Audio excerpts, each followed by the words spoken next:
Dixit jewellers, Jeevandeep Niwas, bypass road, BCS, Shimla. Himachal Pradesh Congress पूर्व सैनिक विभाग के उपाध्यक्ष SK सहगल व युवा कांग्रेस के पदाधिकारियों ने सोमवार को प्रदेश कांग्रेस मुख्यालय राजीव भवन में संयुक्त पत्रकार वार्ता के दौरान बताया कि अग्निवीर योजना किसी भी तरह से न सेना के, न देश के और न ही हमारे युवाओं के हित में है। उन्होंने कहा कि एक RTI से चौंकाने वाली बात सामने आई है कि लाखों युवाओं का मोह अब सेना में भर्ती होने से भंग होने लगा है। यदि ऐसा होता रहा तो सेना में योग्य सैनिक भर्ती नहीं होंगे। कारण ये है कि ना तो इसमें पहले जैसी अब सुविधाएं हैं और 4 साल बाद 75% अग्निवीर प्रशिक्षुओं को सेना से नामात्र लाभ देकर वापस घर भेज दिया जाएगा। इसलिए इसे तुरंत प्रभाव से समाप्त करने में ही देश की भलाई है। सेना के विषय में उसकी पृष्ठभूमि के बारे में बताया और आज सभी अग्निवीर योजना जब मोदी सरकार द्वारा लागू हुई उसके बारे में सभी परिचित हैं। अग्निवीर योजना के बारे में आप सभी ने हर जगह पढ़ा है, सुना है।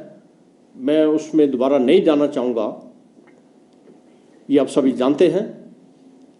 परंतु अग्निवीर योजना लागू होने से पहले इसके पीछे का एक जो काला सच है, आज वह आपके सामने हम लाना चाह रहे हैं। जैसा कि मेरे प्रभु साथियों ने बताया कि अग्निवीर योजना से पहले हमारे प्रदेश के सैकड़ों युवाओं ने और देश के लगभग 1.5 लाख युवाओं ने सेना में भर्ती होने के लिए उसके फॉर्म वगैरह भरे, फीस भरी, कड़ा परिश्रम किया। गरीब परिवार से बच्चे थे, कईयों ने कोचिंग ली, कईयों ने लोन लेकर के कोचिंग भी की और इस कंपटीशन में परीक्षा दी, जिसमें से लाखों में से 1.5 लाख बच्चों ने परीक्षा क्वालिफाई की। शारीरिक परीक्षण ये क्वालिफाई किए, उसके अलावा दूसरे परीक्षण इन्होंने पास किए। अब उनकी उम्मीद जग उठी थी कि उन्हें सेना में जाकर के अपनी मातृभूमि की सेवा करने का एक अवसर मिलेगा।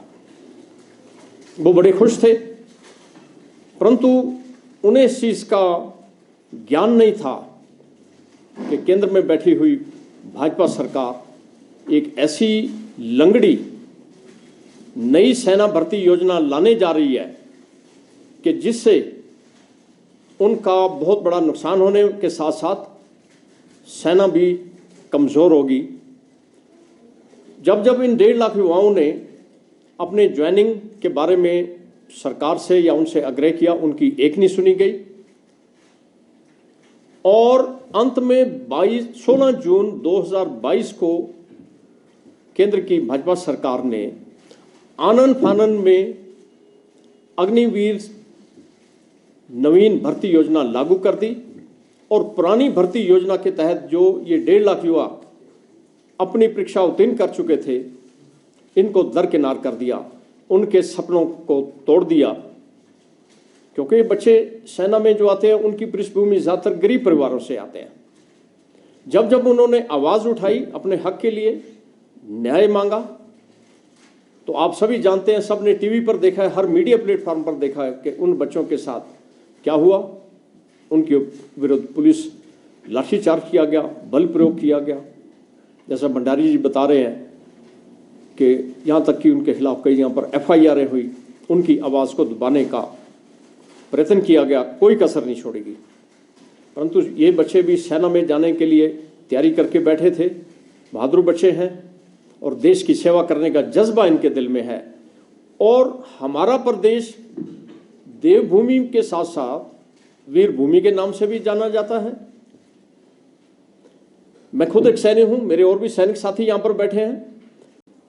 उसके बाद इन बच्चों के लिए विगत कुछ समय पूर्व ही दिल्ली के जंतर मंतर पर एक प्रदर्शन रखा गया, जिसमें लगभग 9 से 10 हज़ार ये बच्चे जो जिनको ज्वाइनिंग नहीं मिली थी, ये वहाँ पर इंडियन नेशनल कांग्रेस के बैनर के तले हमारे पूर्व सैनिक विभाग के चेयरमैन कर्नल रोहित चौधरी जी के नेतृत्व में एकत्र हुए, अपनी आवाज़ उठाई और एक दिन का धरना दिया और इस गूंगी बहरी सरकार को चेताया कि हमें न्याय मिलना चाहिए।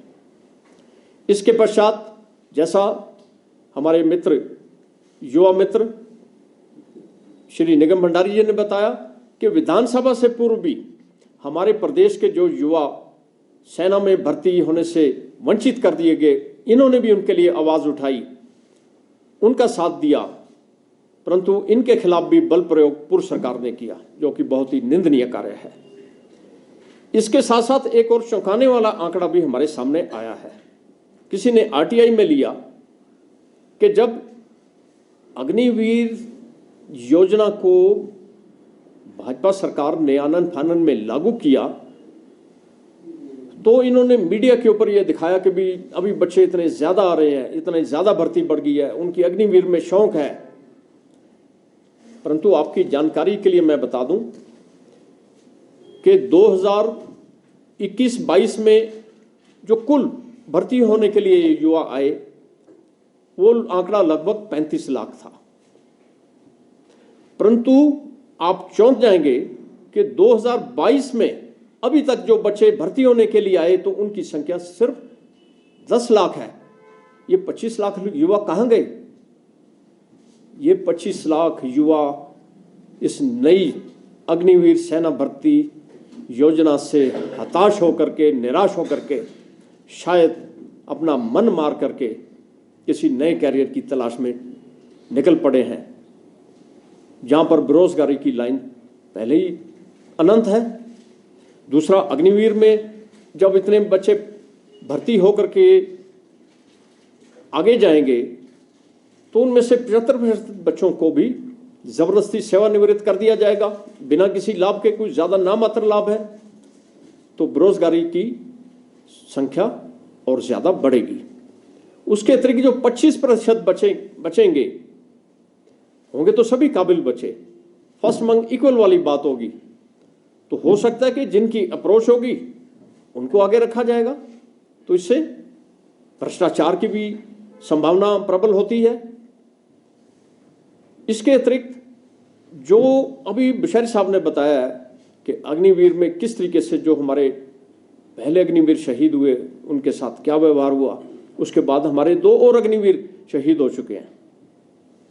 शायद हमारी जो 2 शताब्दियों से चलती आ रही पुरानी भर्ती योजना थी, उसके तहत हम लोग कम से कम 1 साल का सैन्य प्रशिक्षण लेते हैं और उसके बाद यूनिटों में जाते हैं, अलग अलग इन्फेंट्री बटालियनों में जाते हैं और हमारे अन्य जो कोर्स हैं वो भी हम क्वालिफाई करते हैं, तब जाकर के हम एक लड़ाकू सैनिक बनते हैं। 4 से 5 साल में हम लड़ाकू सैनिक बनते हैं। तो ये तो 4 साल में आपको घर ही भेज रहे हैं और आगे जो जाएंगे ये भी आपके और हमारे सामने आना शुरू हो चुका है। तो आज का हमारा प्रमुख विषय यही था कि इन 1,50,000 जो बच्चे हैं, जिसमें हमारे प्रदेश के भी हजारों बच्चे हैं, हम सभी पूर्व सैनिकों ने भी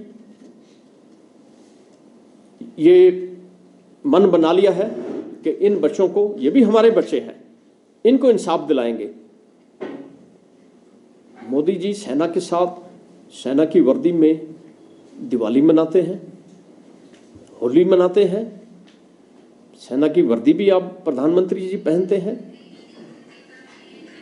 परंतु जो आपके देश के युवा हैं, बच्चे हैं, वो सेना में जाना चाहते हैं, तो आप उनको इस तरीके से ट्रीट करते हैं। हमारा माननीय प्रधानमंत्री जी से निवेदन है कि इन 1,50,000 बच्चों को नियुक्ति दी जाए, इनके साथ न्याय किया जाए और जिन बच्चों ने निराश होकर के आत्मघाती कदम उठा लिए हैं, उनके परिवारों को कम से कम 1-1 करोड़ रुपए का मुआवजा भी दिया जाए। हम इसकी भी मांग करते हैं। Bureau report, city channel, Shimla.